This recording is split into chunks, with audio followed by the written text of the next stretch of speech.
सीताराम मित्रों, मैं पंडित आदित्य तिवारी ज्योतिषाचार्य आप सभी के बीच में एक बार पुनः उपस्थित हूँ एक नए ज्ञानवर्धक वीडियो को साथ लेकर।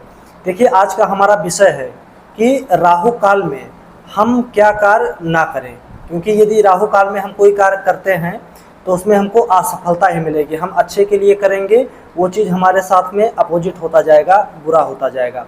तो मैंने कुछ लिस्ट बनाई हुई है अपने अनुसार, आप उसमें अपने अनुसार और भी जोड़ सकते हैं। तो उस लिस्ट के अनुसार हम लोग जानने का प्रयास करेंगे कि राहु काल में हम लोग क्या काम ना करें, कौन सा कार्य निषेध है। बिल्कुल आसान भाषा में आप लोगों को हम समझाने का प्रयास करते हैं। राहु काल में सबसे पहले हम लोगों को यात्रा नहीं करनी चाहिए। कभी भी राहु काल के समय में यात्रा, यदि हमको कहीं जाना रहेगा तो हम यात्रा उस समय नहीं करेंगे। अगर करेंगे तो जो है उसका उपाय करके कहेंगे। वैसे जो है अगर यात्रा को टाल दिया जाए तो और ज़्यादा अच्छा है। उसके बाद नए वस्त्र नहीं खरीदने चाहिए। यदि आप नए वस्त्र खरीद रहे हैं तो आपके साथ में मानकर चलिए कि अशुभ हो जाएगा। उसके बाद यदि आपने नया घर बनवाया हुआ है, राहु काल में यदि आप सोच रहे हैं कि हम जो है घर में गृह प्रवेश करने, तो आपको गृह प्रवेश भी उस समय के लिए टाल देना चाहिए। उसके बाद बहु प्रवेश भी आप करा रहे हैं तो बहु प्रवेश भी आपको नहीं करना चाहिए। उसके बाद ये आप सोच रहे हैं कि नए घर का शुभारंभ हो जाए, तो नए घर का शुभारंभ भी आपको राहु काल में नहीं करना है। उसके बाद आपको नया कुछ व्यवसाय भी नहीं करना है। नए व्यवसाय के साथ में आपको कोई भी चीज़ खरीदारी या बिक्री बिल्कुल नहीं करनी है। यदि आप ऐसा कर रहे हैं तो आपको अपोजिट फल मिलेगा। आपके साथ में कहीं ना कहीं कुछ ना कुछ बुरा हो जाएगा। कोई भी शुभ कार्य आप घर पे मत कीजिए। कोई भी शुभ कार्य जो भी आप अपने हिसाब से समझते हैं शुभ है, वो शुभ कार्य को बिल्कुल एकदम आप टाल दीजिए। भूमि का काम जो है आप बिल्कुल मत करिए। भवन का काम, वाहन यदि आप ले रहे हैं तो वाहन को भी उस समय टाल दीजिए, आप जो है दूसरे समय में लीजिए। उसके बाद पैसे का लेन देन भी ना करें। पैसे का लेन देन करते समय राहु काल का विशेष ध्यान दें। यदि मान लीजिए आप किसी को राहु काल में पैसा उधार दे रहे हैं, या कोई लोग जो है इंटरेस्ट पर चलवाते हैं, मार्केटिंग लाइन में काम करते हैं, तो राहु काल में यदि आप पैसा दे रहे हैं तो आपका पैसा 101% डूब जाएगा या फिर मिलने वाला नहीं है आपको।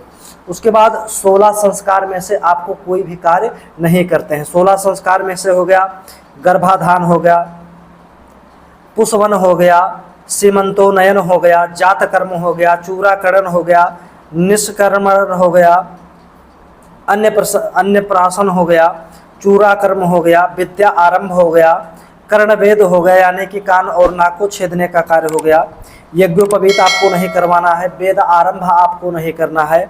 उसके बाद समावर्तन नहीं करना है, विवाह नहीं करवाना है या करना है, केशांत जो है नहीं करना है, दुरागमन नहीं करना है, विदाई नहीं करवाना है, आभूषण नहीं खरीदना है, धर्म अनुष्ठान यज्ञ हवन आदि सब चीज़ें जो है बिल्कुल नहीं करना है।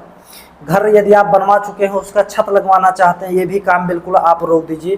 ब्राह्मणों को भोजन नहीं कराना है, अपने बच्चों को स्कूल या कोचिंग नहीं भेजना है। ऐसे ऐसे तमाम कार्य हैं, बहुत से कार्य हैं जो आप लोगों को नहीं करने हैं। तो अब बात आती है कि राहु काल कब से और कितने बजे से स्टार्ट होकर कब खत्म होता है। एक राहु काल का समय जो है 1.5 घंटे का होता है। तो हम एक चार्ट के माध्यम से आइए आप लोगों को प्रतिदिन 7 दिनों का, सोमवार से लेकर रविवार तक हम आपको समझाने हम जानते हैं कि राहु काल का समय कब से कब प्रारंभ होता है और कब खत्म होता है। तो हमने आप लोगों के आसानी के लिए समझने के लिए एक चार्ट बना दिया है। चार्ट आप लोगों के सामने बिल्कुल एकदम साफ, स्पष्ट व क्लियर है। तो हम जानते हैं, पहले देखिए, सोमवार, शनिवार, शुक्रवार, बुधवार, गुरुवार यानी कि बृहस्पतिवार, मंगलवार और रविवार।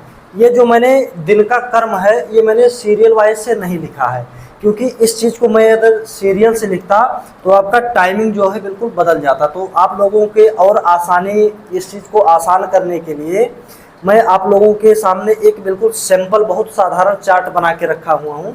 आप लोग बड़े आसान की भाषा में इसको समझ जाएंगे।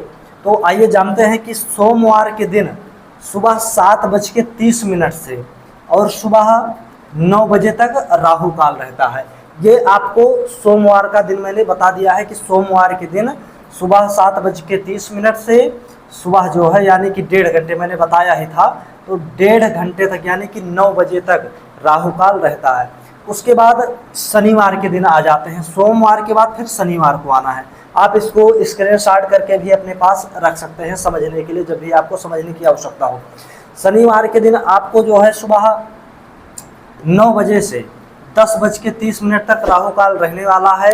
इस बीच में ऐसा कोई भी कार्य ना करें जो आपके लिए हानिकारक हो। अब आ जाते हैं शुक्रवार। शुक्रवार के दिन आपको 10:30 से और 12 बजे तक राहु काल का समय है। इस समय में आपको कोई शुभ कार्य आपको नहीं करना है।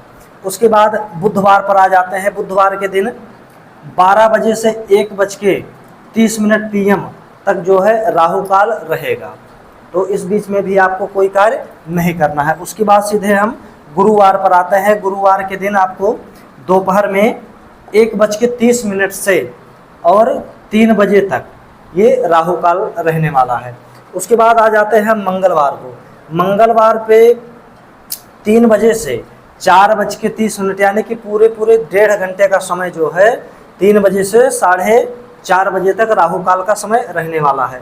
अब सबसे लास्ट है रविवार, यानी कि जो है इतवार के दिन, रविवार के दिन 4:30 बजे से 6 बजे तक राहु काल का समय रहने वाला है। ये स्क्रीनशॉट जो है आप इसका लेकर अपने पास रख सकते हैं, आप लोगों के लिए बहुत ही काम आने वाला है। बहुत आसानी से आप इसको बड़ी आराम से समझ सकते हैं, बिल्कुल एकदम साफ सिंपल है। इस राहु काल के समय में आप ऐसा कोई भी कार्य ना करें जिससे आपको हानि हो सके। प्रत्येक राहु काल जो है प्रत्येक दिन 1.5 घंटे का रहता है, तो इस 1.5 घंटे के अंतराल में आप कोई भी शुभ कार्य, सोलह संस्कार, यात्रा, कपड़े लेन देन, कोई भी चीज़ आप बिल्कुल ना करें। तो इसी के साथ मैं अपनी वाणी को विराम देते हुए अगले वीडियो में आप सभी के साथ में फिर से